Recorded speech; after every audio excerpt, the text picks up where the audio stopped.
El cielo se rompió. Esa es la única forma de describirlo. Un segundo estaba sentado en mi asiento, mirando las nubes por la ventanilla del avión, pensando en abrazar a mi padre en Pucallpa.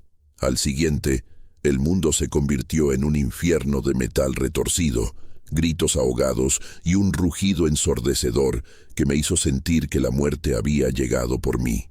El rayo atravesó el fuselaje como una lanza de fuego. Las luces parpadearon. La mujer a mi lado comenzó a rezar en voz alta, sus labios temblando mientras apretaba un rosario entre los dedos. Yo no podía mover los ojos de la ventana.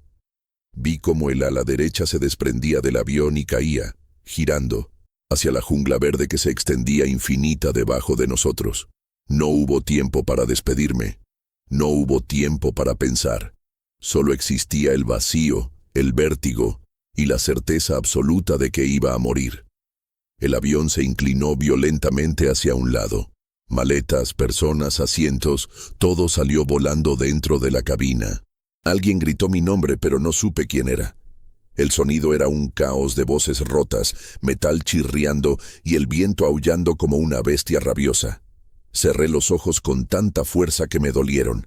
Sentí que mi cuerpo se elevaba del asiento. Floté. Caí.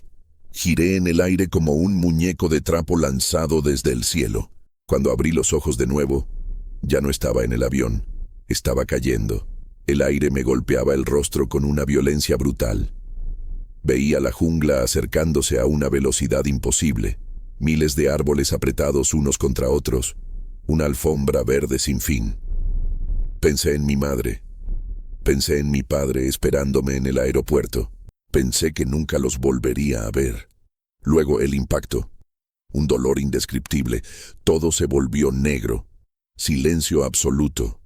Vacío. Y cuando desperté, descubrí que seguía vivo. Pero la pesadilla apenas comenzaba. Me llamo Alejandro Vargas. Tengo 32 años, pero siento que he vivido 100 vidas. Lo que voy a contarles no es una historia cualquiera. No es una película ni una novela. Es mi verdad. Es lo que viví, lo que sufrí, lo que sobreviví durante 37 días perdido en el corazón de la selva peruana, después de caer desde 3000 metros de altura. Cada palabra que escucharán es real. Cada detalle está grabado en mi memoria, como cicatrices que nunca sanarán completamente. El 24 de diciembre de 1971, abordé un vuelo de Lima a Pucallpa. Era un viaje sencillo, rutinario. Iba a pasar la Navidad con mi padre, quien trabajaba en una estación de investigación biológica en medio de la Amazonía. Nunca imaginé que ese vuelo se convertiría en el último día de mi vida como la conocía. Nunca pensé que tendría que luchar contra la selva, contra los animales, contra mi propio cuerpo agonizante, contra la locura que te susurra al oído cuando estás completamente solo y rodeado de muerte. Antes de continuar con mi historia, quiero pedirles algo. Si están escuchando esto, si sienten que mi relato toca algo dentro de ustedes, les pido que se suscriban a este canal. Dejen su like si quieren que más personas conozcan lo que significa sobrevivir cuando todo está en tu contra. Y por favor déjenme un comentario diciéndome desde qué país y ciudad nos están escuchando. Quiero saber que mi historia llega a cada rincón del mundo, que mis palabras encuentran corazones que laten como latió el mío en aquellos días oscuros. Lo que están a punto de escuchar los llevará al borde del abismo.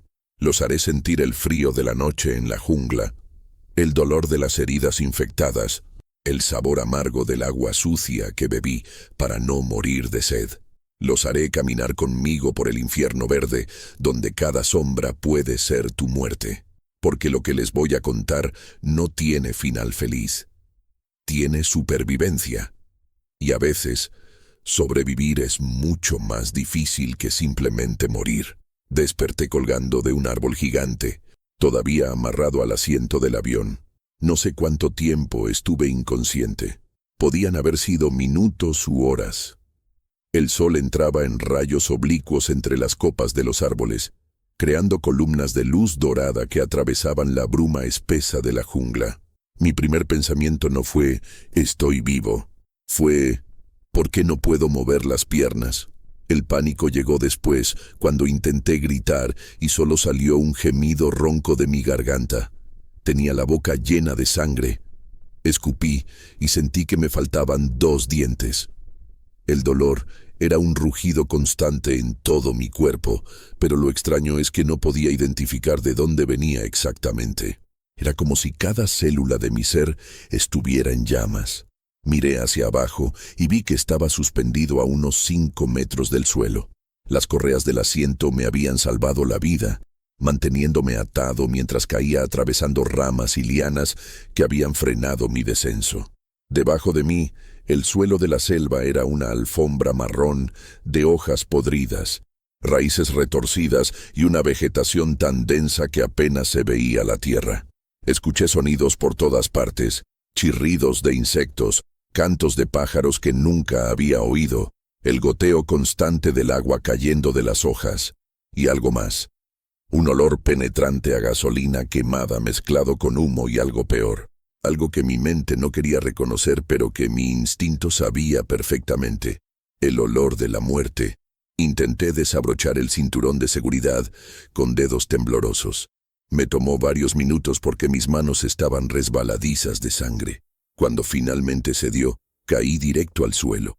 El impacto me sacó el aire de los pulmones. Me quedé ahí tirado, mirando el cielo verde sobre mí, jadeando como un pez fuera del agua. Cada respiración era una agonía. Sentí algo húmedo corriéndome por la frente y me toqué. Mis dedos volvieron rojos. Tenía una herida profunda en el cuero cabelludo, y cuando intenté pararme, descubrí que mi pierna derecha apenas me sostenía. No estaba rota, pero cada vez que ponía peso sobre ella, un dolor agudo me atravesaba desde el tobillo hasta la cadera. Me arrastré hasta un árbol y me apoyé contra el tronco, tratando de entender qué había pasado. Los fragmentos de memoria llegaban en destellos violentos. El rayo, los gritos, la sensación de caída libre. Y luego, nada. ¿Dónde estaban los demás pasajeros? ¿Había otros sobrevivientes? Grité con toda la fuerza que pude reunir. ¡Auxilio! ¡Hay alguien ahí! Mi voz sonó pequeña y patética, tragada inmediatamente por la inmensidad de la selva. Esperé. Nada. Solo el zumbido incesante de los insectos y el crujido de las ramas moviéndose con el viento. Volví a gritar. 1 vez. 2 veces. 10 veces. Hasta que mi garganta ardió tanto que no pude más. Entonces comencé a caminar. No tenía idea de hacia dónde, pero quedarme junto a ese árbol significaba morir. Eso lo sabía con certeza. Arrastraba la pierna derecha, agarrándome de los troncos para no caer. Cada paso era una batalla. La vegetación era tan densa que tenía que apartar lianas y ramas con las manos. Espinas me arañaban los brazos y la cara. Algo me picó en el cuello y sentí un ardor intenso que se extendió por mi hombro. No podía ver más allá de 3 metros en cualquier dirección. La jungla era una pared verde que me aplastaba desde todos los ángulos. Después de lo que parecieron horas caminando en círculos, encontré algo que me heló la sangre. Un pedazo del ala del avión, retorcido y negro por el fuego, colgaba de las ramas de un árbol enorme. Alrededor había restos, una maleta abierta con ropa esparcida por el suelo fangoso, un zapato de mujer con el tacón roto, y luego lo vi, un brazo sobresaliendo de entre las hojas, solo un brazo, cortado limpiamente a la altura del hombro. La mano todavía tenía un anillo dorado en el dedo anular. Me doblé y vomité. Vomité hasta que solo quedaron arcadas secas que me desgarraban el estómago. No podía quedarme ahí. Me obligué a seguir moviéndome, apartando la vista de los restos que comenzaban a aparecer con más frecuencia. Un asiento destrozado, fragmentos del fuselaje, más ropa, más partes. No quería verlas. No quería reconocer que esas cosas habían sido personas hacía apenas unas horas. Personas que estaban vivas, respirando, pensando en sus familias, en sus planes de Navidad. Ahora eran solo pedazos regados por la selva como basura. Encontré una botella de plástico milagrosamente intacta, medio aplastada pero funcional. La agarré como si fuera oro puro.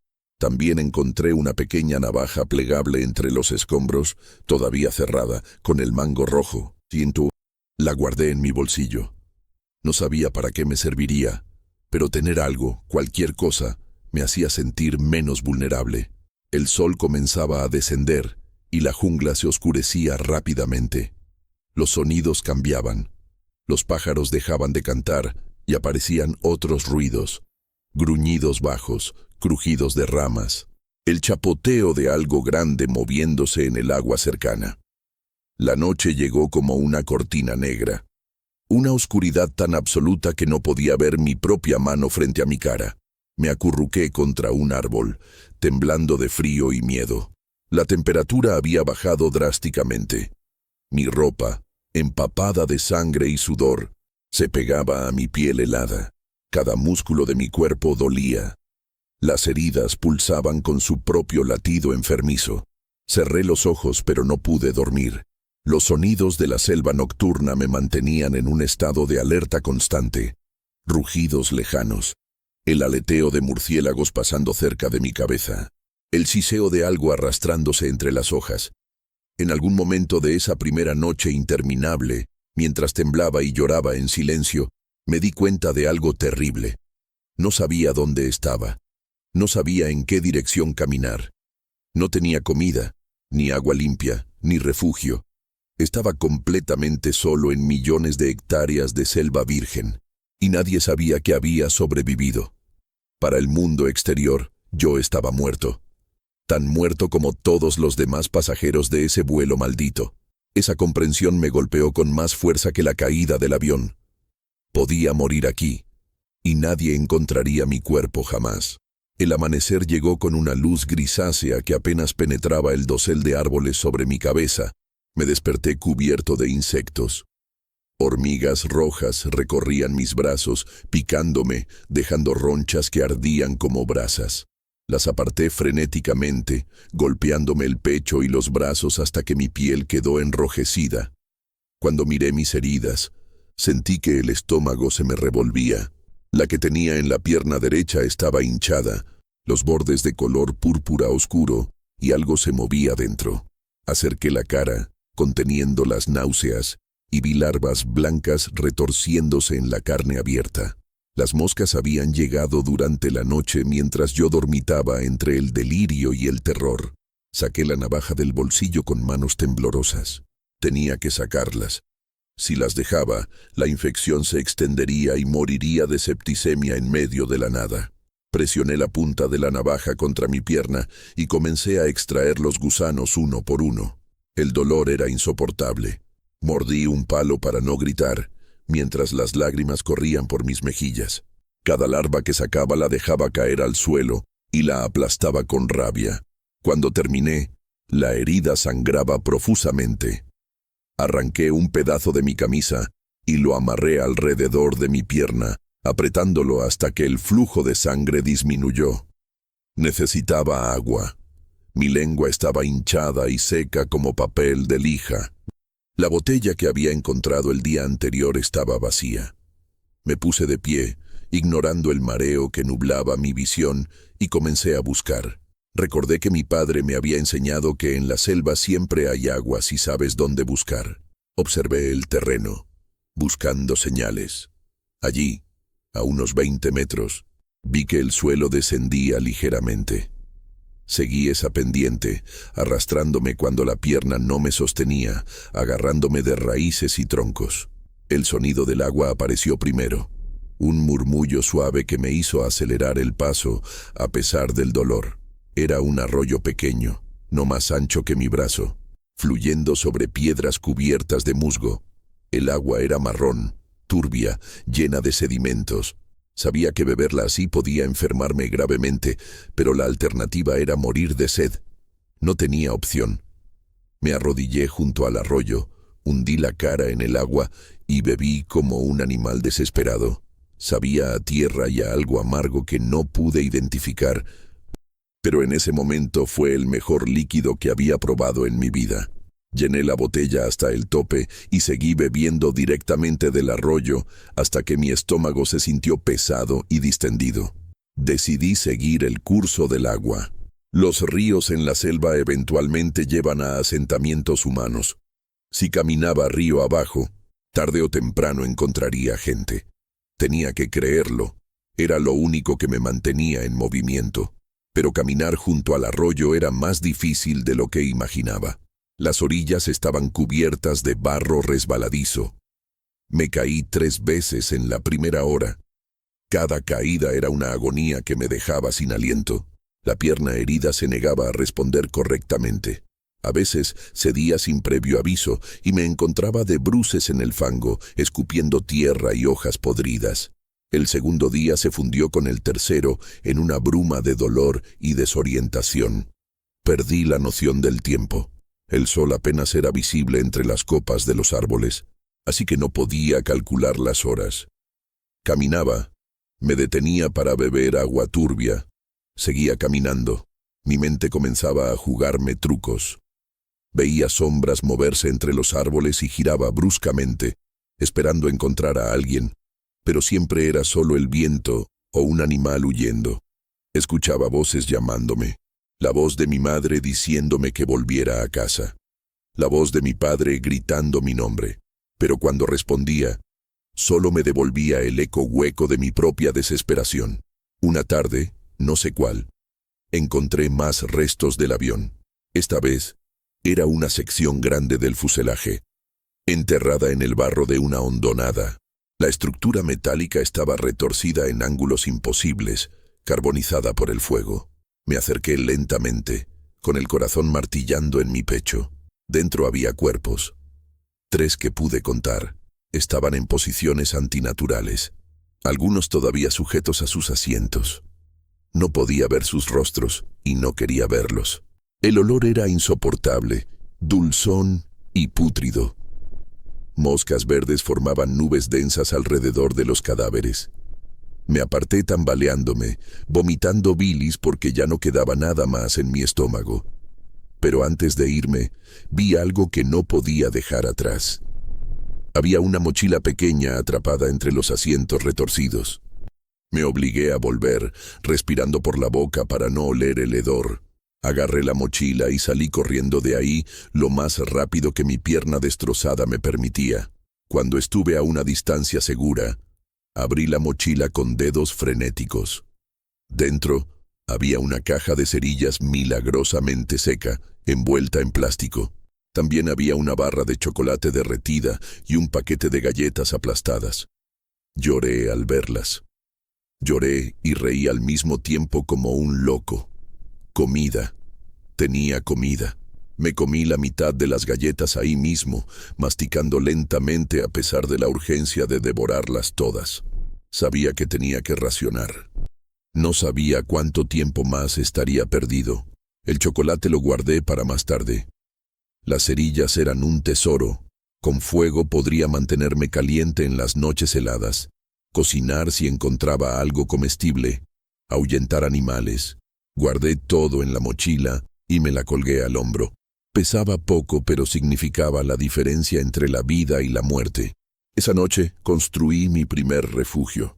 Encontré un árbol caído que formaba un techo natural y amontoné hojas y ramas para crear una pared contra el viento. Encendí una pequeña hoguera usando ramas secas que encontré bajo troncos podridos. Me tomó 6 cerillas lograrlo porque todo estaba húmedo, pero finalmente las llamas prendieron. El calor era un bálsamo para mi cuerpo destrozado. Me senté junto al fuego, observando las sombras danzar en los troncos cercanos, y por primera vez desde la caída, sentí algo parecido a la esperanza. Era frágil, pequeña, pero estaba ahí.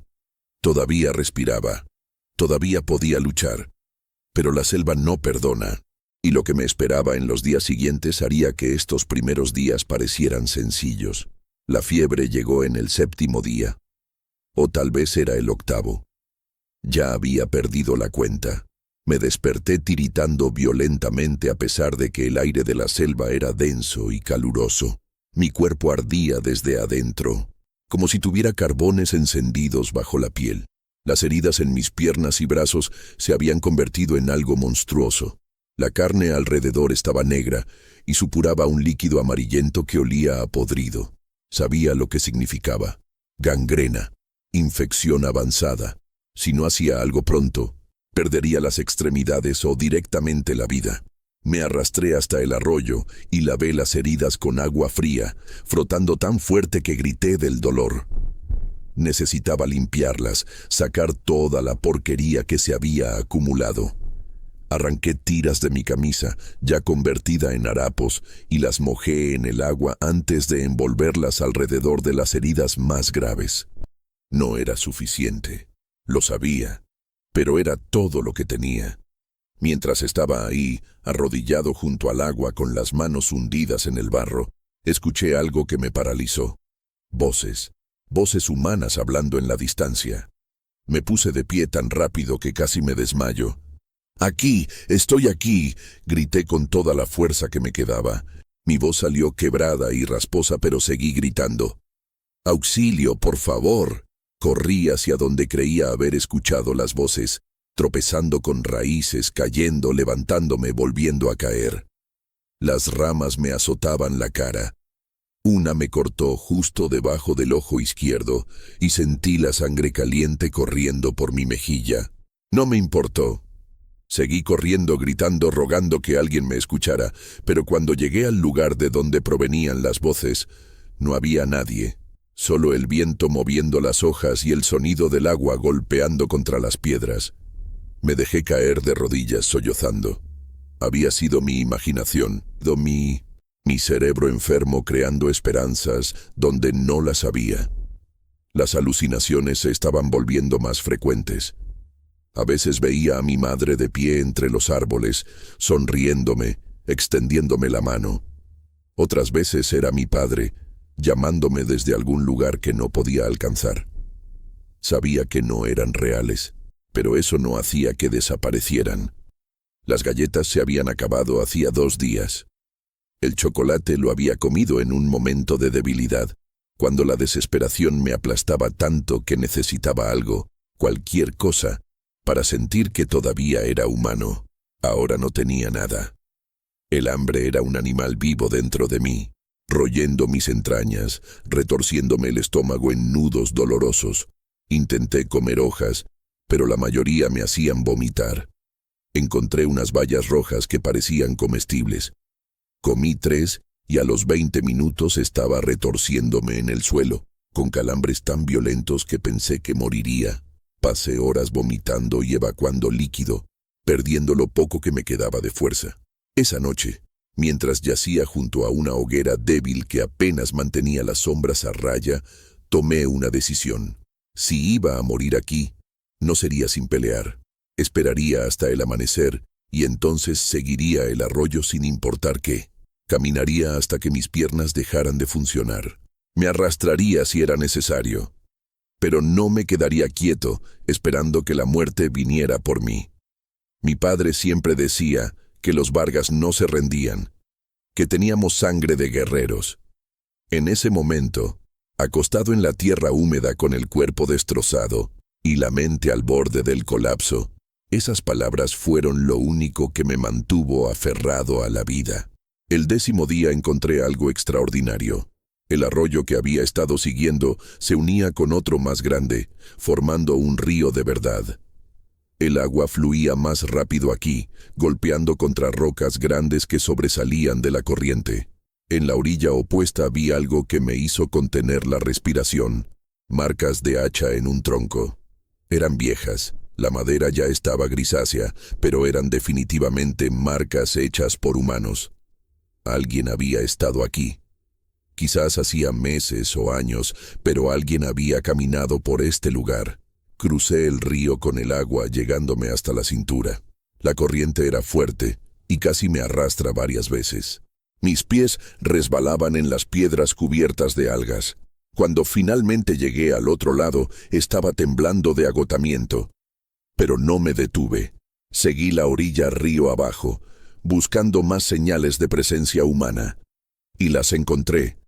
Un pedazo de cuerda podrida colgando de una rama. Una lata de conservas oxidada medio enterrada en el barro. Pruebas de que la civilización existía en algún lugar de este infierno verde. Pero el río también traía peligros. Al tercer día de seguir su curso, mientras buscaba un lugar para cruzar porque la orilla se había vuelto intransitable, vi algo moverse en el agua. Al principio pensé que era un tronco flotante. Luego el tronco abrió las fauces. Un caimán enorme, de al menos 4 metros, se deslizaba lentamente contra la corriente. Sus ojos amarillos me observaban con una inteligencia fría y calculadora. Me quedé completamente inmóvil, con el corazón golpeándome las costillas. El caimán pasó a menos de 5 metros de donde yo estaba parado. Pude ver las cicatrices en su lomo oscuro, las escamas gruesas que parecían armadura.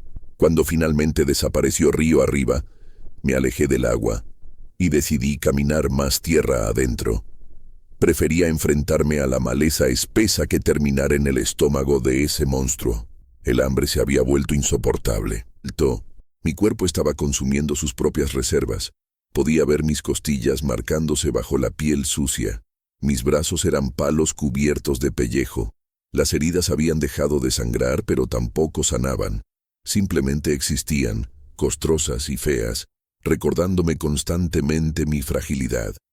Una tarde, desesperado, atrapé una rana grande junto al río. Era verde brillante con manchas negras. La observé durante varios minutos, debatiéndome. Mi padre me había enseñado que las ranas de colores brillantes en la selva amazónica suelen ser venenosas. Pero el hambre era más fuerte que el miedo. Necesitaba proteína o moriría de todas formas. Encendí un fuego pequeño con las pocas cerillas que me quedaban.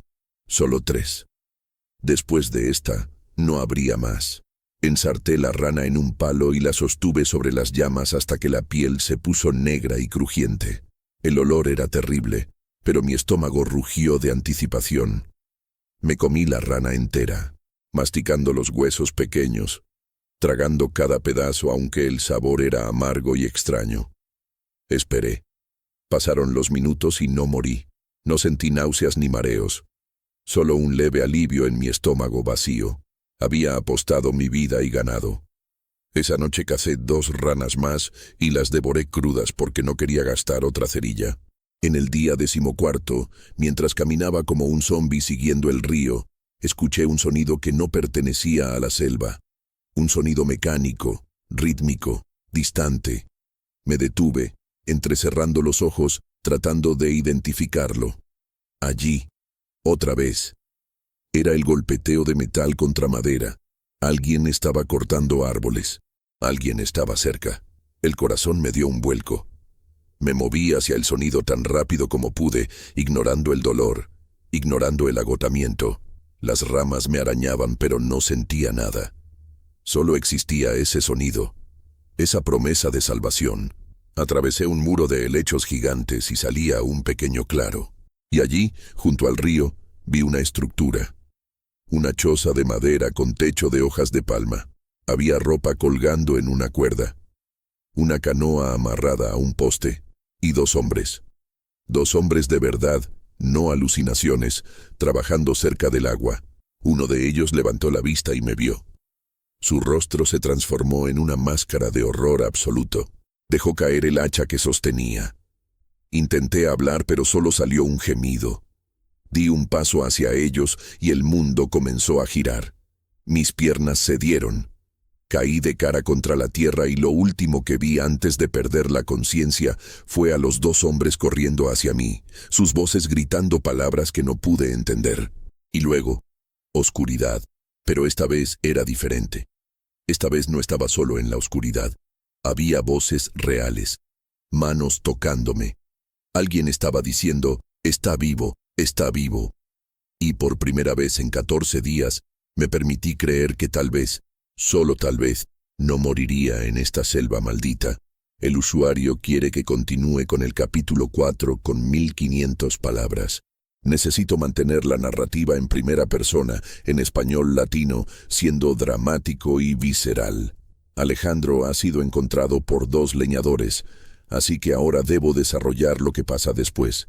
Debo evitar ser repetitivo con palabras y expresiones, mantener la intensidad y hacer la historia creíble.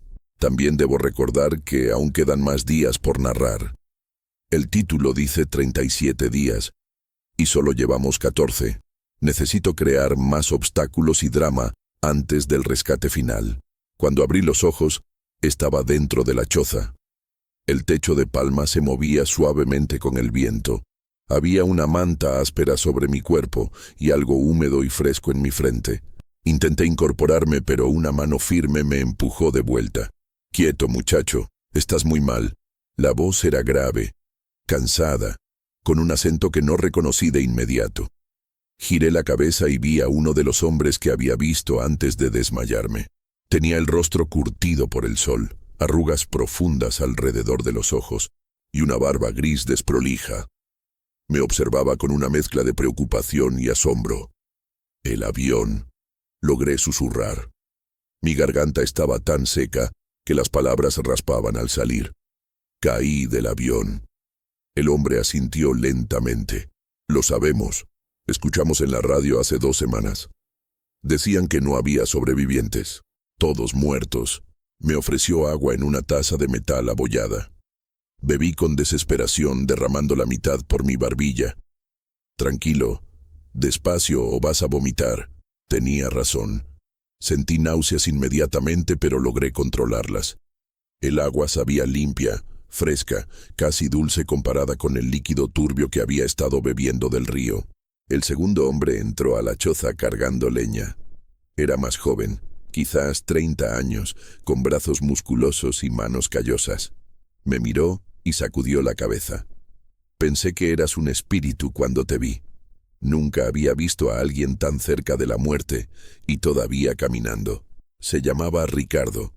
El mayor era su padre, don Esteban. Eran leñadores que trabajaban en esta zona remota de la selva, cortando árboles específicos para una compañía maderera. Vivían aquí durante meses, volviendo a la civilización solo cuando tenían suficiente madera para vender.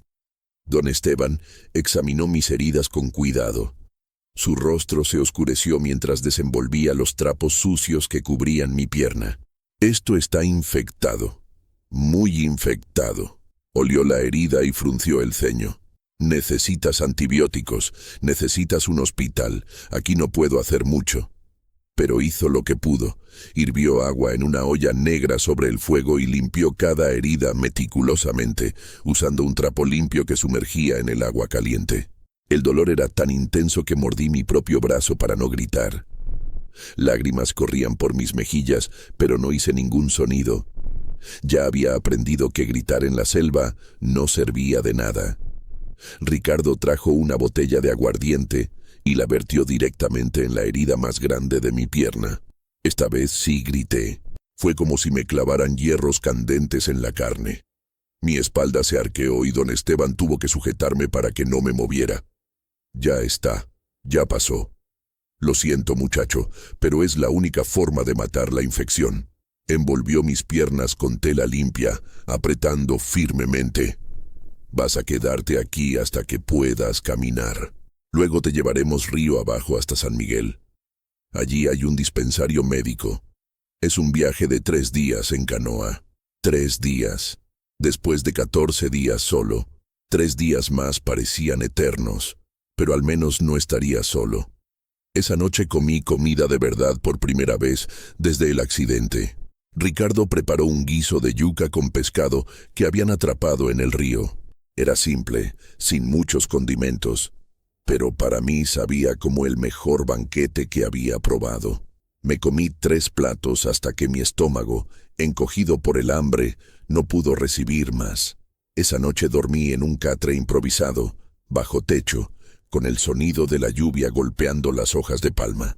Era la primera vez que dormía sin terror desde la caída, pero mi cuerpo no estaba bien. La fiebre regresó con venganza durante la noche. Sudaba y temblaba al mismo tiempo. Deliré, hablando con personas que no estaban ahí, viendo cosas que surgían de las sombras. Don Esteban me ponía paños fríos en la frente y me obligaba a beber agua cada pocas horas. «Aguanta, muchacho, Tu cuerpo está luchando. Déjalo pelear.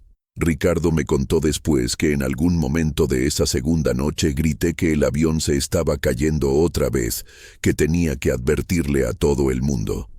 Me revolcaba en el catre, tratando de levantarme hasta que entre los dos me sujetaron. Pasaron 5 días en esa choza antes de que pudiera ponerme de pie sin desmayarme. 5 días donde don Esteban y Ricardo me cuidaron como si fuera de su familia. Me daban de comer pequeñas porciones varias veces al día. Limpiaban mis heridas 2 veces cada día, aplicando una pasta verdosa que don Esteban preparaba, machacando hojas de una planta que crecía cerca del río. Mi abuelo me enseñó esto, explicó. Es medicina de la selva, mata las infecciones. Y funcionaba. Lentamente, muy lentamente, las heridas comenzaron a verse menos horribles. El pus disminuyó. Los bordes negros empezaron a tornarse rosados. Durante esos días les conté todo. Les hablé del rayo que partió el avión, de la caída interminable, de despertar colgando del árbol. Les describí los días vagando solo, la desesperación, el hambre, las alucinaciones. Don Esteban escuchaba en silencio, fumando un cigarrillo enrollado a mano. Cuando terminé mi relato, sacudió la cabeza lentamente. Tienes suerte de estar vivo, hijo. He vivido en esta selva toda mi vida y conozco docenas de hombres entrenados, fuertes, preparados, que se perdieron y nunca volvieron. Tú no tenías nada y sobreviviste 14 días. Eso es un milagro. Pero yo no me sentía afortunado. Me sentía roto. Las pesadillas eran constantes. Cada vez que cerraba los ojos, veía los cuerpos destrozados esparcidos por la selva. Veía el brazo con el anillo dorado. Escuchaba los gritos de los pasajeros mientras el avión se desintegraba. Me despertaba gritando, con el corazón acelerado, buscando aire. Ricardo me ponía una mano en el hombro. Ya pasó. Estás a salvo ahora. Pero no me sentía a salvo. Una parte de mí seguía cayendo. Seguía perdida en el verde infinito. Seguía muriendo lentamente. El día que finalmente partimos hacia San Miguel, amaneció nublado. Don Esteban había decidido que yo estaba lo suficientemente estable para viajar. Si esperamos más, las lluvias van a volver el río intransitable, dijo. Tenemos que irnos ahora. Me ayudaron a subir a la canoa. Una embarcación larga y estrecha tallada en un solo tronco. Ricardo se sentó adelante con un remo largo. Don Esteban iba atrás, controlando la dirección. Yo estaba en el medio, recostado sobre una pila de mantas, todavía demasiado débil para ayudar. El río era diferente visto desde el agua, más ancho, más poderoso, más vivo. La corriente nos arrastraba río abajo a buena velocidad. Los árboles pasaban como manchas verdes a ambos lados. Pájaros de colores brillantes volaban de rama en rama. En un momento, vi un grupo de monos observándonos desde la orilla, chillando y saltando. Era hermoso y aterrador al mismo tiempo. Este río había estado aquí todo el tiempo, a pocos kilómetros de donde yo vagaba perdido. Si hubiera caminado en dirección ligeramente diferente, podría haberlo encontrado días antes. Paramos 2 veces el primer día para descansar y comer. Ricardo pescaba usando una línea simple con un anzuelo oxidado. Atrapó 3 peces plateados de buen tamaño. Don Esteban los cocinó sobre una pequeña fogata que armó en la orilla, ensartándolos en palos. Comimos con las manos, arrancando pedazos de carne blanca y caliente. Yo todavía no podía comer mucho sin sentir náuseas, pero cada bocado era un regalo. Esa noche dormimos en la canoa, amarrados a un árbol en la orilla. El cielo estaba despejado y pude ver las estrellas. Millones de ellas brillando en la oscuridad absoluta de la selva. Hacía tanto tiempo que no veía el cielo nocturno abierto. Las lágrimas corrieron por mis mejillas mientras observaba esas luces distantes. El segundo día en el río fue más difícil. Las nubes se acumularon y comenzó a llover, una lluvia torrencial que convertía el mundo en cortinas de agua gris. La canoa se llenaba rápidamente y tuve que usar una lata para sacar el agua mientras Ricardo y don Esteban remaban con fuerza para mantenernos en curso. El río había crecido, estaba más turbulento, con remolinos peligrosos y troncos flotantes que aparecían de la nada. En un momento pasamos tan cerca de un tronco sumergido que sentí cómo raspaba el fondo de la canoa. Don Esteban maldijo en voz baja, peleando con el remo para alejarnos. La lluvia finalmente paró al atardecer del segundo día. Estábamos empapados, temblando de frío. Don Esteban buscó un lugar para acampar, pero la orilla estaba inundada en todas partes. Seguimos adelante en la oscuridad, usando una linterna pequeña que Ricardo mantenía encendida para ver los obstáculos. Fue la noche más larga de mi vida. Cada sombra parecía amenazante. Cada sonido era un peligro potencial. Mi mente, todavía frágil del trauma, creaba monstruos en cada esquina. Cuando finalmente vi las primeras luces de San Miguel en la distancia, al amanecer del tercer día, no podía creer que fueran reales. «¿Eso es?», pregunté con voz temblorosa. Don Esteban sonrió, su primer sonrisa verdadera desde que me había encontrado. «Sí, muchacho, esa es civilización. Ya casi llegamos». San Miguel era un pueblo pequeño, no más de 50 casas de madera dispersas a lo largo de una calle de tierra. Tenía una iglesia blanca con el techo oxidado, una tienda general, y al final del camino principal, un edificio de concreto con una cruz roja pintada en la puerta. El dispensario médico. Cuando la canoa tocó el embarcadero de madera podrida, varias personas se acercaron curiosas. Los habitantes de estos lugares remotos no veían extraños con frecuencia, y mi apariencia debía ser espantosa. Traté de ponerme de pie, pero mis piernas no respondieron. Ricardo tuvo que cargarme en brazos como si fuera un niño. Una mujer mayor, vestida con un delantal manchado, corrió hacia nosotros. «Dios santo, ¿qué le pasó a este pobre muchacho?», don Esteban explicó rápidamente mientras caminábamos hacia el dispensario. «Es del avión, el que se cayó hace semanas. Estuvo perdido en la selva todo este tiempo». La mujer se persignó. «Imposible. Dijeron que nadie sobrevivió. Todos muertos». Su voz temblaba de incredulidad. Me miraba como si fuera un fantasma, algo que no debería existir. El dispensario era un cuarto largo con paredes descascaradas y ventanas cubiertas con mosquiteros rotos. Había 4 camas metálicas alineadas contra una pared. El enfermero a cargo era un hombre joven llamado Gabriel, de no más de 25 años, con lentes gruesos y manos nerviosas. Me examinó con ojos muy abiertos, tocando mis heridas con cuidado extremo. «Necesita antibióticos inmediatamente. Estas infecciones, algunas están muy avanzadas». Se volvió hacia don Esteban. «¿Tienen radio aquí? Necesitamos contactar a las autoridades, a su familia, al mundo. Todo el planeta cree que este chico está muerto». La siguiente hora fue un torbellino confuso. Gabriel limpiaba mis heridas con alcohol. Cada toque era fuego puro en mi carne. Me inyectó algo en el brazo. «Penicilina», explicó. «Es vieja, pero es lo único que tengo». El alcalde del pueblo, un hombre gordo con bigote gris, llegó sudando. Traía un micrófono conectado a una radio antigua que crepitaba con estática. «¿Cómo te llamas?» «Hijo», preguntó con voz oficial. «Alejandro Vargas», respondí, mi voz apenas un susurro. «De Lima. Iba a Pucallpa a ver a mi padre». El alcalde habló por la radio, repitiendo mi nombre varias veces, dando nuestra ubicación, explicando la situación increíble. Del otro lado, una voz distorsionada respondía con preguntas. «¿Está seguro? ¿Realmente es un sobreviviente del vuelo 502? ¿Puede confirmar su identidad?» Les di mi fecha de nacimiento, el nombre de mi padre, su ocupación, cualquier detalle que pudieran verificar. Hubo un largo silencio, lleno de estática.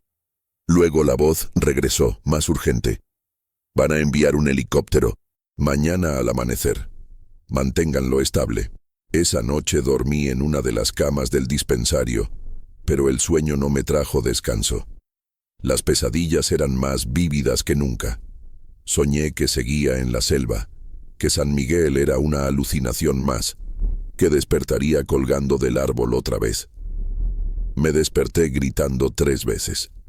Gabriel se sentaba junto a mi cama cada vez, hablándome con voz tranquilizadora. Estás a salvo. Ya terminó. Estás vivo. Pero yo no lo sentía así. Una parte de mí seguía atrapada en ese infierno verde. Seguía muriendo lentamente entre los árboles. El amanecer llegó con un cielo despejado. A las 9 de la mañana escuché el sonido inconfundible de aspas cortando el aire. El helicóptero apareció sobre los árboles, grande y ruidoso, descendiendo en un campo abierto a las afueras del pueblo. Levantaba nubes de polvo y hacía que las palmeras se doblaran con el viento. Gabriel y el alcalde me ayudaron a caminar hasta allí. Mis piernas apenas funcionaban, cada paso era agonía, pero me negué a que me cargaran. Necesitaba llegar caminando, aunque fuera solo para demostrarme a mí mismo que todavía podía hacerlo. Del helicóptero bajaron 3 personas. 2 paramédicos con uniformes blancos y una mujer con un micrófono y una cámara. Periodista. Los paramédicos corrieron hacia mí con una camilla. Me hicieron acostarme mientras tomaban mis signos vitales. Pulso débil pero estable. Presión baja. Deshidratación severa. Múltiples infecciones. Hablaban entre ellos usando términos médicos que no entendía completamente. Me colocaron una vía intravenosa en el brazo. El líquido frío entrando en mis venas se sintió extraño, casi doloroso. La periodista se acercó, su rostro una mezcla de emoción y compasión profesional. Alejandro, soy Marta Delgado de Radio Nacional. El mundo entero ha estado de luto por las víctimas del vuelo 502. Nadie esperaba encontrar sobrevivientes. ¿Puedes contarnos qué pasó? Le conté la versión resumida. El rayo. La caída. Los días perdidos. Mi voz sonaba plana, vacía, como si estuviera describiendo la vida de otra persona. Ella anotaba cada palabra en una libreta pequeña, sus ojos brillando con lágrimas apenas contenidas. Es un milagro, susurró. Un verdadero milagro. Antes de subirme al helicóptero, busqué a don Esteban y Ricardo. Estaban parados a un lado, observando todo con expresiones incómodas. Los hombres de la selva no estaban acostumbrados a tanto alboroto. Me acerqué a ellos, tambaleándome. Don Esteban me sostuvo del brazo. Me salvaron la vida, dije, mi voz quebrándose. No tengo cómo agradecerles. Nunca podré. Don Esteban me interrumpió poniendo una mano pesada en mi hombro. No necesitas agradecer nada, muchacho. Cualquier hombre habría hecho lo mismo. Pero yo sabía que no era verdad. Ellos habían sacrificado días de trabajo. Habían usado sus provisiones. Me habían cuidado como a un hijo. Les debía la vida. Ricardo me entregó algo envuelto en tela. Toma, para que recuerdes. Desenvolví la tela y encontré la navaja roja que había llevado conmigo todos esos días, la que había encontrado entre los restos del avión. Pensé que la habías perdido en el río, dije sorprendido. Ricardo sonrió. La encontré en tu ropa cuando te estábamos limpiando. Guárdala, te mantuvo vivo. La apreté en mi mano, sintiendo el metal frío contra mi palma. Era más que una navaja. Era prueba física de que había sobrevivido. El vuelo a Lima duró 2 horas. Me acostaron en una camilla dentro del helicóptero, conectado a bolsas de suero y monitores que pitaban constantemente. A través de la ventana veía la selva extendiéndose hasta el horizonte. Una alfombra verde interminable que parecía no tener fin. En algún lugar allá abajo estaban los restos del avión. Los cuerpos de las otras personas que no tuvieron mi suerte. Los pensé a todos. Sus nombres, sus rostros que había visto brevemente antes del desastre. ¿Por qué yo? ¿Por qué sobreviví cuando tantos otros murieron? Era una pregunta que me perseguiría el resto de mi vida. En Lima me esperaba un circo mediático. El helicóptero aterrizó en el hospital central y había decenas de reporteros presionando contra las barreras de seguridad. Cámaras de televisión, flashes de fotografía, micrófonos apuntando hacia mí. Todos gritaban preguntas al mismo tiempo. Alejandro, ¿cómo te sientes? ¿Es verdad que estuviste solo 14 días? ¿Viste a otros sobrevivientes? Los paramédicos me sacaron rápidamente protegiéndome de la multitud, metiéndome en el hospital por una entrada lateral. Y entonces lo vi. Mi padre, parado junto a una columna, con el rostro demacrado y los ojos rojos de llorar. Había envejecido 10 años en 2 semanas. Cuando nuestras miradas se encontraron, su rostro se descompuso completamente. Corrió hacia la camilla, sollozando abiertamente, sin importarle quién lo viera. Alejandro, mi hijo, mi hijo. Me tocaba la cara, el pelo, los brazos, como si necesitara confirmar físicamente que yo era real. Pensé que te había perdido. Dijeron que no había sobrevivientes. Te busqué. Organicé equipos de búsqueda, pero la selva es tan grande, tan grande. Lo abracé con la poca fuerza que tenía. Estoy aquí, papá. Estoy vivo.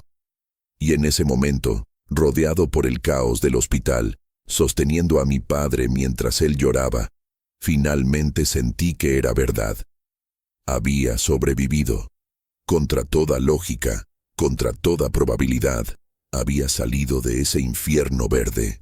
Estaba destrozado, traumatizado, cambiado para siempre. Pero estaba vivo. Los médicos me llevaron a cirugía inmediatamente. Tenían que limpiar las heridas más profundas, remover tejido necrótico, salvar lo que pudieran. Pasé 3 semanas en el hospital, 10 cirugías, incontables litros de antibióticos, fisioterapia dolorosa para volver a enseñarle a mi cuerpo cómo caminar correctamente. Los psiquiatras venían cada día, haciéndome preguntas sobre mis emociones, mis pesadillas, mi estado mental. Uno me dijo que tenía algo llamado trastorno de estrés postraumático, que los recuerdos me perseguirían durante años. Tenía razón. Cuando finalmente salí del hospital, el mundo me trataba como un héroe. Me invitaban a programas de televisión, me pedían entrevistas, querían que escribiera un libro, pero yo no me sentía como un héroe. Me sentía como un impostor, como alguien que había robado la vida que les pertenecía a otros. Las familias de las víctimas me buscaban, queriendo saber si había visto a sus seres queridos, si habían sufrido, si dijeron algo antes de morir. ¿Qué podía decirles? Que sus cuerpos estaban esparcidos por la selva como basura, que probablemente murieron instantáneamente, sin dolor, o peor, que sobrevivieron al impacto y agonizaron solos en la oscuridad. Las cicatrices en mi cuerpo sanaron lentamente. Las de mi mente nunca lo hicieron completamente. Años después, todavía me despierto en medio de la noche, sintiendo que estoy cayendo. Todavía escucho el sonido del metal partiéndose. Todavía veo los ojos amarillos del caimán observándome desde el agua. La selva me dejó ir, pero se llevó una parte de mí que nunca recuperaré. Han pasado décadas desde aquella Navidad de 1971. Mi cabello se ha vuelto gris, mis manos tiemblan a veces sin razón, y las cicatrices en mis piernas se han desvanecido hasta convertirse en líneas pálidas que solo yo noto. Pero hay cicatrices que nadie puede ver, las que llevo en el alma. Cada año, el 24 de diciembre, no celebro. Me encierro en mi habitación y recuerdo. Recuerdo a las personas que murieron en ese avión. Recuerdo sus gritos. Recuerdo el silencio que vino después. Y me pregunto, una vez más, ¿por qué yo sobreviví cuando tantos otros no lo hicieron? La selva amazónica sigue allí, inmensa e indiferente, tragándose secretos y escupiendo ocasionalmente a los pocos afortunados que logran escapar de sus fauces. Yo fui uno de esos afortunados, pero la fortuna tiene un precio. El mío fue perder la inocencia, perder la capacidad de sentirme verdaderamente a salvo. Cada día desde entonces ha sido una negociación con el miedo, un recordatorio constante de lo frágil que es la vida, de lo rápido que todo puede desmoronarse.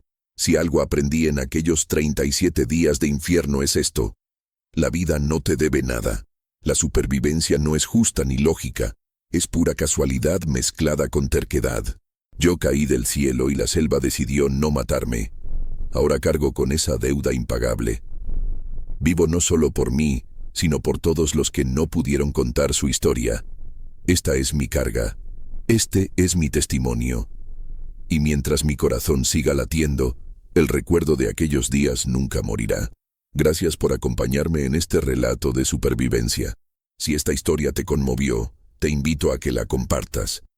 Dejes tu comentario sobre desde dónde nos escuchas y te suscribas para más historias de personas que sobrevivieron a lo imposible.